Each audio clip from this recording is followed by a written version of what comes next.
বন্ধুরা, তো আমরা যা বলেছিলাম যে আমরা আমাদের এই একাদশ অধ্যায়ে খনিজ সম্পদ জীবাশ্ম বা জীবাশ্ম জ্বালানি নিয়ে আমরা বিস্তারিত আলোচনা করব। আর এই জীবাশ্ম জ্বালানি নিয়ে আলোচনা করতে হলে প্রথমেই কিন্তু আমাদের জানতে হবে যে জীবাশ্ম জ্বালানি জিনিসটা কী। তো চলো বন্ধুরা, আমরা এক নজরে জীবাশ্ম জ্বালানি জিনিসটা কী এটা একটু দেখার চেষ্টা করি। দেখো বন্ধুরা, আমরা এখানে যে ছবিটা দেখতে পাচ্ছি সেই ছবিতে আমরা দেখছি যে প্ল্যান্ট বা অ্যানিম্যাল অর্থাৎ উদ্ভিদ বা প্রাণী, সেই উদ্ভিদ বা প্রাণী যখন আসলে তাদের মৃত্যু হয় তখন যে ব্যাপারটা ঘটে সেটা হচ্ছে যে তাদেরকে আমরা সাধারণত মাটি চাপা দিই। তো এই যে উদ্ভিদ বা প্রাণীর যে অংশ যেটা আমরা মাটি চাপা দেই, সেই মাটি চাপা দেওয়ার পরে সেটা যেটা হয়, মাটিতে যে সয়েল ব্যাকটেরিয়া, সয়েল অর্থ মাটি আর ব্যাকটেরিয়া অর্থ হচ্ছে অণুজীব, তো মাটির মধ্যে যে অণুজীবগুলো রয়েছে সেগুলো দ্বারা দেখো এখানে ডিকম্পোজিশন লেখা আছে, এই ডিকম্পোজিশনের বাংলা হচ্ছে পচন। তো মাটির মধ্যে ব্যাকটেরিয়া দ্বারা প্রথমে এই উদ্ভিদ বা প্রাণীর অংশ পচে যায়। সেটা দীর্ঘদিন ধরে যখন মাটির নিচে চাপা পড়ে থাকে তখন মাটির অভ্যন্তরের তাপ এবং প্রচণ্ড চাপে এক সময় যে ফসিল বা জীবাশ্মে পরিণত হয়, এবং এই প্রক্রিয়াটাকে আমরা বলছি ফসিলাইজেশন বা জীবাশ্মকরণ। তাহলে আমরা যেটা দেখতে পাচ্ছি যে উদ্ভিদ বা প্রাণীর মৃত্যুর পরের অংশ মাটির অণুজীব বা ব্যাকটেরিয়া দ্বারা পচে একটা পর্যায়ে মাটিতে যখন দীর্ঘদিন ধরে চাপা পড়ে থাকে তখন কি ব্যাপারটা হয় বলতো, সেটি ফসিলে বা জীবাশ্মে পরিণত হয়। আর এই যে জীবাশ্ম, এই জীবাশ্মগুলোই হচ্ছে আমাদের জীবাশ্ম জ্বালানির উৎস বন্ধুরা।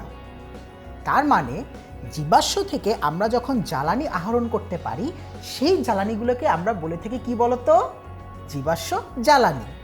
নিশ্চয়ই তোমরা আগে অনেকবার এই জীবাশ্ম জ্বালানি কথাটি শুনে থাকবে, কিন্তু জানতে না তোমরা কিভাবে এই জীবাশ্ম জ্বালানি তৈরি হয়ে থাকে। তাহলে আমরা আজকে কিন্তু এটার মাধ্যমে জীবাশ্ম জ্বালানি কিভাবে তৈরি হয় সেটি জানতে পারলাম। তো দেখো বন্ধুরা, আমাদের এই যে জীবাশ্ম জ্বালানি রয়েছে, এই জীবাশ্ম জ্বালানিগুলো কি কি হতে পারে?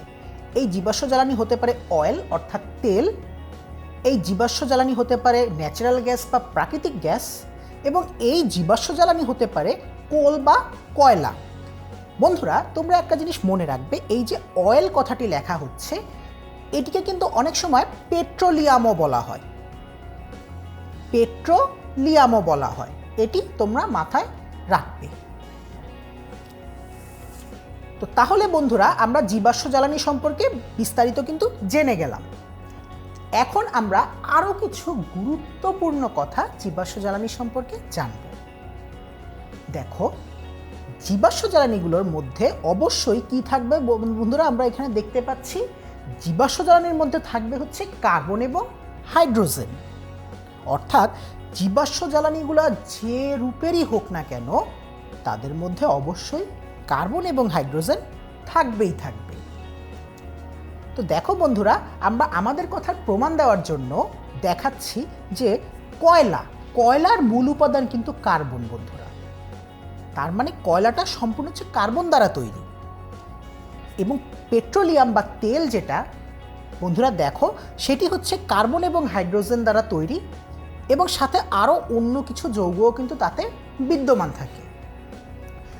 এবং প্রাকৃতিক গ্যাস সেটি আমরা এই যে প্রাকৃতিক গ্যাসের বিভিন্ন উপাদান দেখতে পাচ্ছি না বন্ধুরা, যে methane, ethane, propane, butane, pentane, আমরা একটু পরের ভিডিওগুলোতে দেখব যে এগুলো সবাই বন্ধুরা কার্বন এবং হাইড্রোজেনেরই বিভিন্ন রকমের যৌগ।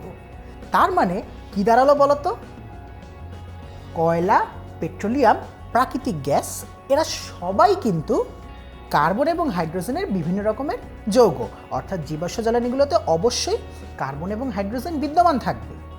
তো আমরা প্রাকৃতিক গ্যাসের বিভিন্ন উপাদান এখানে দেখছি বন্ধুরা। দেখো যে মিথেন থাকে সব থেকে বেশি 80%, তারপরে ইথেন থাকে 7%, প্রোপেন থাকে 6%, বিউটেন এবং আইসোবিউটেন থাকে 4%, আর পেন্টেন থাকে 3%। তবে বন্ধুরা, তোমরা জেনে খুবই খুশি হবে যে বাংলাদেশের প্রাকৃতিক গ্যাসে সবথেকে বেশি যে উপাদানটি পাওয়া গিয়েছে সেটি হচ্ছে মিথেন, এবং এই মিথেন কিন্তু প্রায় 99.99% বন্ধুরা বাংলাদেশের যে প্রাপ্ত খনিগুলো রয়েছে প্রাকৃতিক গ্যাসের, সেখান থেকে প্রাপ্ত মিথেন কিন্তু প্রায় 99.99%। এবং এই মিথেন কিন্তু বন্ধুরা অনেক বেশি গুরুত্বপূর্ণ এবং অনেক বেশি উপকারী একটি জ্বালানি। তার মানে বাংলাদেশের প্রাকৃতিক গ্যাসের সোর্সগুলো কিন্তু বন্ধুরা অনেক বেশি সুন্দর এবং অনেক বেশি ভ্যালুয়েবল বা দামি। তাহলে আমরা আজকে যেটা দেখলাম যে জীবাশ্ম জ্বালানি কী জিনিস এবং জীবাশ্ম জ্বালানি কী কী উপাদান দ্বারা তৈরি, সেই ব্যাপারে কিন্তু আমরা একটু সুন্দরভাবে জানতে পারলাম। আমরা আমাদের ভবিষ্যতের ভিডিওগুলোতে আরও সুন্দরভাবে জীবাশ্ম জ্বালানি কী কী এবং জীবাশ্ম জ্বালানির ভেতরের উপাদানগুলোকে জানতে পারবো। তাহলে এখন পর্যন্ত এখানে থাকলো, সবাই আমাদের সাথেই থাকবে।